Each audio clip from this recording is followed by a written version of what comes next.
Mika and others brought up the defensive line situation. Tyleik Williams had to leave when the ball was inside the 5-yard line, critical situation. Caden McDonald was critical there. Edric Houston played. What do we know about Williams? Meek is also bringing in Jason Moore's name in terms of in the interior defensive front. Well, Day said that Tyleik is day-to-day, which means they don't need him to play against Purdue, so he probably won't. I wouldn't expect he could have gone. Yeah, we're going to get he could have gone. Just holding him back. We just thought. Keeping him ready for Northwestern, or maybe keeping him ready for Indiana. I think they'd like to maybe have him back for Northwestern just so Indiana isn't his first game, but I'm not expecting to see him this week. He was jogging and walking around after the game, so that's good, certainly. And then in terms of like Jason Moore and Edric Houston, I just wrote about Edric Houston today as well on the move to defensive tackle. As I remember it, when Tyleik Williams went down, Jason Moore was like the first guy out there, and then they replaced him with Edric before maybe the snap. And so they sent him out there instead, which to me, I mean, he's played all of about 11 snaps at defensive tackle the last 2 weeks, and that they're already throwing him out there like this says a lot about him. Maybe also says some things about how they feel about what else they have at the 3-tech position. I know Larry Johnson was very high on Jason Moore in the spring and about what he was doing. He's not played a ton. So there are concerns there, I think, on defensive tackle. However, there have to be concerns about defensive end, because you're going to be losing 5 guys, your top 5 guys in the next 2 seasons. And you have Joshua Mickens to replace them. I mean, they need to do a ton of recruiting, and they need to hit the transfer portal, frankly, for some defensive ends next year as well. But yeah, they really like what they have with Edric Houston. I compared it to like Draymond Jones, who came in as a defensive end, redshirted in 2015 because of a knee injury. And I remember asking Larry Johnson about him at that point, like, what is Draymond Jones going to be next year? And he's like, we'll have to see. Don't know. Have to see what he shows up as once he gets done with the injury. And he was a 280-pound defensive tackle by then, and a freshman All-American as a redshirt freshman. So Edric Houston's probably 272, 275 right now, maybe a little bit heavier as they've been working towards this.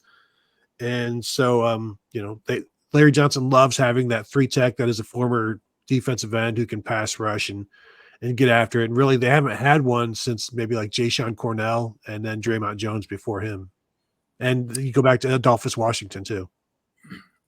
Obviously, Caden McDonald got a lot of credit for this one on the 3rd down play on the goal line. If you watch that, the center snaps the ball and kind of stands up, and that he violated the Cardinals rule there, the low man wins, and Caden McDonald got right up in him and shoved him straight back into the running back, and there was nowhere for the guy to go. I mean, and then the guy, whoever's to the right of Caden McDonald, also kind of caved in that hole, and the runner just kind of ran in there with nowhere to go. And, again, thank you, Penn State, for, not deviating, for running the same play essentially 3 times in a row, and Ohio State for stuffing it, and then Ohio State for, they came out a little bit different set on 4th down and tried to throw it in there, and, it didn't work. But Caden McDonald deserves a ton of credit. Hero Canoe was in as a visiting lineman, and then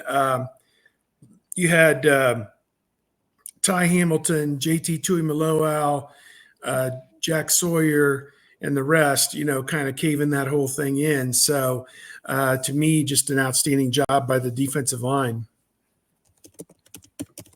Folks, we appreciate the Super Chat contributions. Ryan Dawes in particular. Ryan, thank you.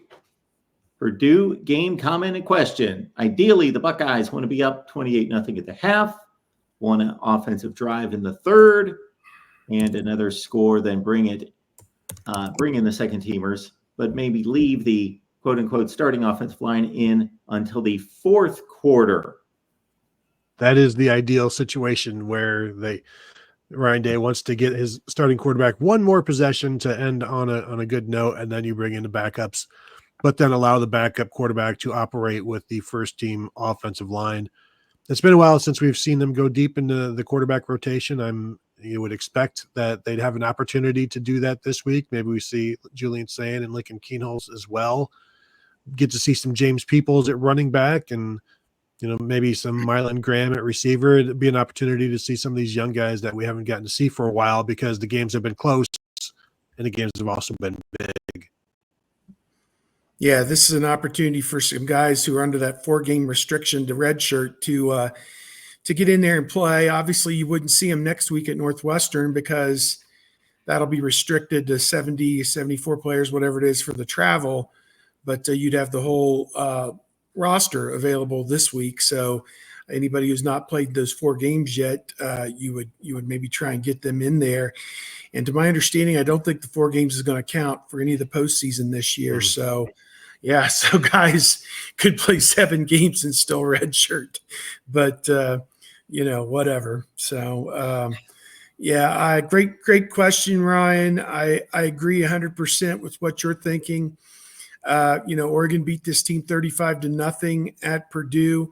They lost a game to Illinois 50-49 in overtime. They lost this past week to Northwestern 26-20 in overtime. I think they scored 49 points in that loss to Illinois and maybe have 34 combined in their other 4 Big Ten games. So it's kind of been feast or famine for Purdue's offense. And I know that Coach Day said both the quarterbacks, Hudson Card and I think Broom is the other one, have done a bang-up job, for Purdue in spite of how bad the season has gone, 1-7. And they were predicted 18th in the Big Ten, and looks like they will indeed fulfill that prophecy.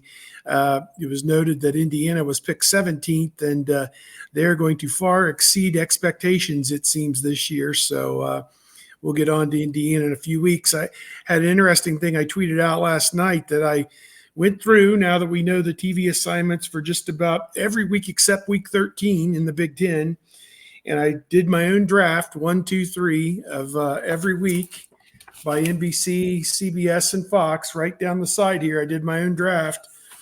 And so far, out of the 13 weeks that we know, Fox had the first pick 6 times. NBC had it 4 times, it seems, and CBS only 3 times. So it makes perfect sense in my world that week 13, CBS would have the first pick, and it would be Ohio State versus Indiana at 3:30 on CBS is with 99% of precincts reporting, that is my projection for the announcement. And hopefully we'll get it as early as Monday of next week so people can make the proper planning. But that is the setting that game needs, kind of slowly fading into darkness, and the Buckeyes sending the Hoosiers off into the night with their first loss of the season. Yeah, I was thinking first game against a competitive team this season as well. I was also thinking like that probably isn't a Fox game because there's nothing that week that Fox would take that week as the week they wanted to have the first pick. So it makes sense that it would end up with CBS or NBC. Now, NBC does have a night game that week with Notre Dame and Army. So I don't know if they will then have a 3:30 game and then CBS goes to 7:30. I don't know if they'll want to have, so we don't know the ins and outs of that. Hey, that would work too. If they want to finagle that would work too.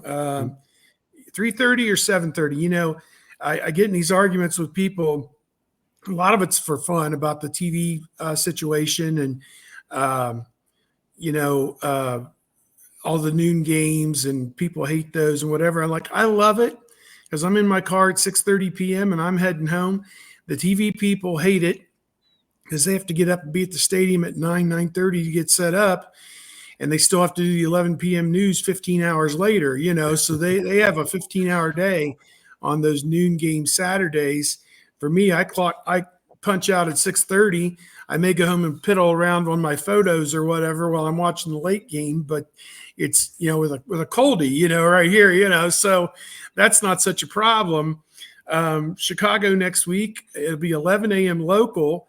So I'll be done at 5:30 local time, and we're not flying home till Sunday. So it's like, man, that's going to be a lot of fun in Chicago on Saturday after a 44-5 Ohio State win over Northwestern. But then, 3:30, Fans are like, well, the noon games, the kids can't get there from out of state. The great recruits can't get there. We lose out on all these out of state kids. I'm like, yeah, all the noon starts have just killed Ohio State's recruiting, to play Penn State at home at noon and to play Michigan at home at noon every year. They always end up with the number 2 recruiting class and 4 or 5 5-stars. It's just murdered the recruiting. It's massacred it. Imagine how great the recruiting. They might finish with the number 2 class some year if they had 3:30 and 7:30 games every week. Oh my God.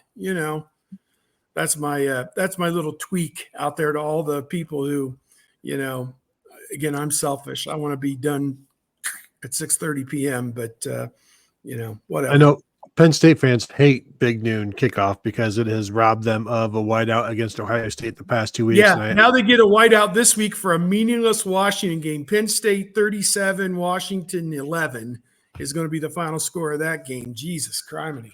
So I think there are even shirts printed up saying F Big Noon in so many words, and they hate it. And the game drew almost 10 million viewers, which is Fox's biggest broadcast of the year, I think. So, it worked out for Fox. But don't let Ohio State close out on like 5 straight noon games. I mean, that's come on. Let somebody else carry the water a little bit around here. Yeah.